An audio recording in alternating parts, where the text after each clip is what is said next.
Jiadí Vicarja is Misha Lili Savage. I am here today with my colleague and friend Paul Clark to discuss the topic of sexual harassment. Openreach has launched a campaign, the Anti-Sexual Harassment Campaign, and we're going to discuss the change in legislation, the law, what it means for members, and how you can speak up and how we can support you. I would say before I continue that this is a trigger warning, that some of the content we will discuss may be upsetting.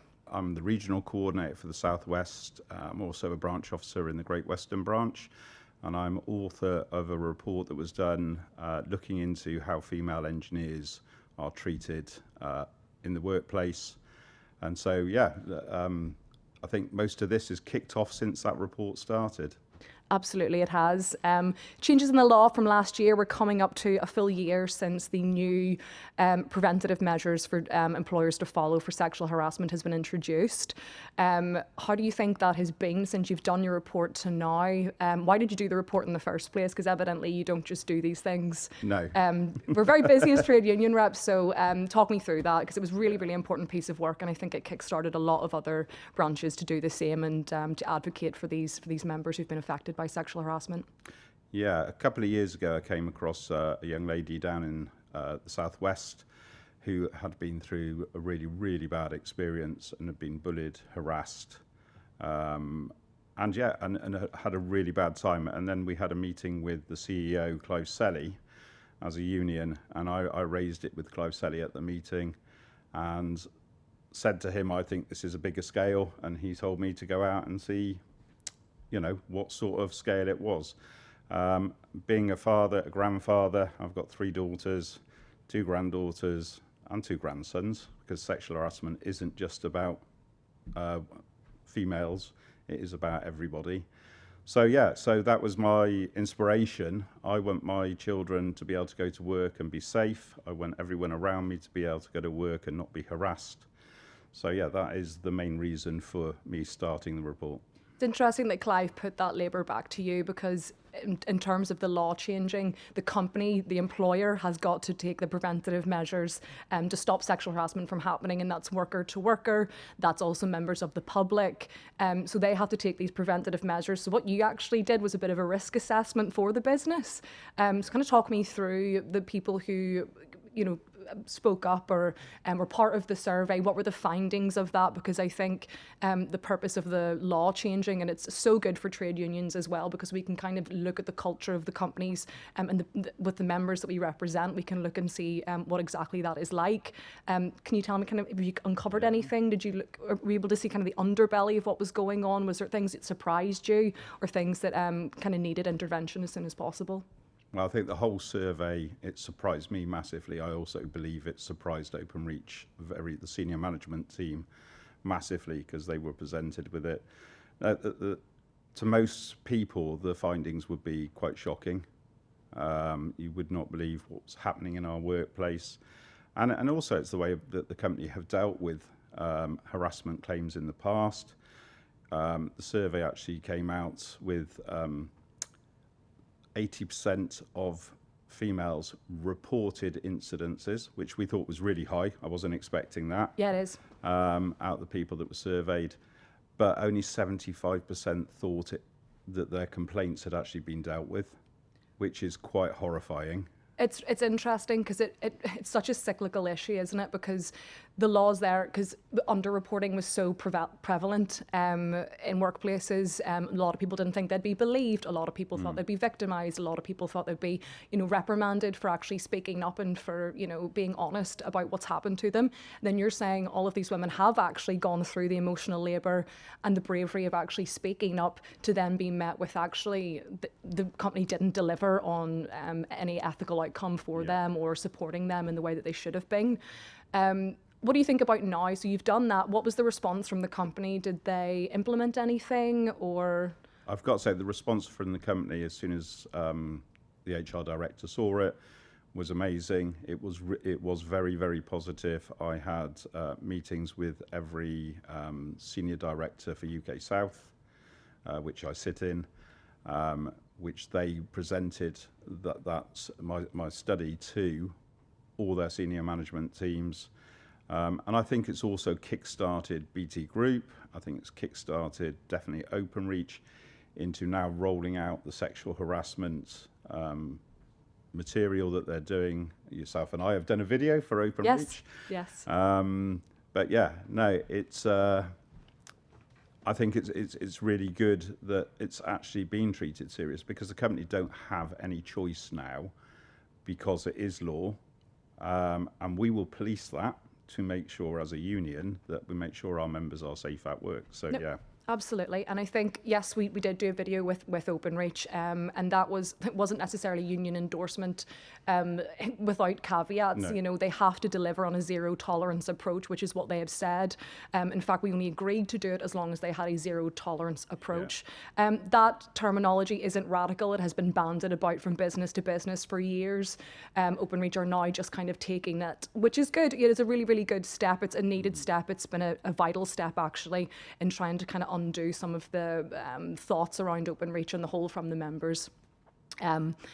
So yes, we did do the video, but I think preventative measures are something that we need to really, really consider. What does that mean? What does that look like for our members?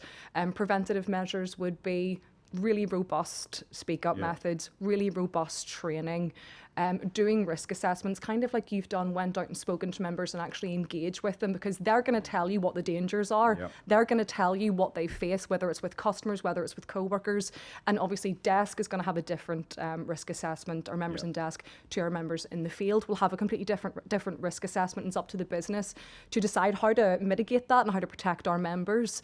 In terms of us as a union, what can we do for our members who are in these predicaments? Like, how can we support them best? We need to be there so that they feel comfortable to come to us in the first place. Yeah. Yeah. So that probably is the highest priority. It's about education, you know, from the union side, from the company side, and everything else. That's part of the reason we're sat here now. But it is definitely about education. And we've got to remember, sexual harassment, especially in our business, is not necessarily from other employees. The survey actually brought out how many incidences of customers, members of the general public, outside contract trainers, all sorts of people, where they were subjected to forms of sexual harassment. So it's important for us to make sure that the company are, for one, making sure our staff are safe when they go into other customers' houses and things like that. And also it's about making sure, if we're using third-party contractors to deliver training or whatever, that they are also doing the right thing. Absolutely. Because absolutely. Even with the company's own videos, when they did Hearts and Minds, it was raised on quite a few of the conversations I had with female members about how women were perceived in that video, and basically being weak, intimidated and everything else. And actually, we've raised that with the company, and I do believe they are changing it, or have changed that video already. Absolutely. I think it's such a male-dominated industry, and the TUC and so many other trade unions who have done their due diligence and their research realise that any industry that is male-dominated, the risk of sexual harassment is far greater than anywhere else. So I do think it is very much a gendered experience, but we do also have male engineers who, through stigma and through other, horrible things, feel they can't speak up, and we need to obviously amplify their voices. Women who make up such a small minority within the business are so important as well, because their lived experience needs to be listened to and really embedded. You can't just say zero tolerance approach and not live and breathe that policy. So I think that's a really, really vital point that you've made. So if we're going to talk about sexual harassment, the definition of that is any unwanted sexual conduct. I think that makes it completely clear. I think that makes it really simple. I do think we should also discuss the elements of banter. What is a joke? And kind of being able to advocate for yourself and stand up, like you say, being an active upstander. So noticing something and being able to call it out. How can we empower members to take that initiative, and if they do hear something, to speak up and to be able to feel safe enough to do that? How can we do that as a union, do you think? I think making sure we're policing the company at the moment. They've said they're rolling this out across all the things. Make sure it's not a 2-minute session at a team brief or a huddle, that it's actually rolled out properly. And so engineers, male and female, understand what sexual harassment is, how it makes people feel, how they can actually report it, so they know where they can go to. But more importantly, a lot of the survey brought out about people that they said they had team members that were stood by, and no one did anything. There were a lot of them that said, actually, my team members actually stuck up for me, and they actually went to the manager and actually reported the person for saying stuff in meetings and things like this. But it's most important that people actually report it. Yeah. You know what I mean? If you see it, don't just walk the other way, actually do something about it. Absolutely. I think the psychological ramifications of sexual harassment and sexual assault and even comments, even horrible comments, can really deeply affect someone. So I think it is so important that we do that. And I know that we've had a little bit of pushback naturally on sexual harassment. Why do I need to do anything with this? I'm not a person who would do something like that. I've never seen it in my team. What about false allegations? And I kind of say to them, false allegations, it's such a statistical rarity that it's a complete false equivalency to relate that to someone who's actually speaking up and reporting something. It's almost like saying, why have a fire alarm in your house in case a false alarm goes off? The fire's still going to be there. So if you remove those methods to speak up and to report it, the damage is irreversible, I think, for a lot of cases. What would you say to that as well? How important do you think it is, and how relevant do you think it is to Openreach? In 28 years as a union officer, I've been around a long time. At branch level, a lot of that, I have never had a false allegation on sexual harassment.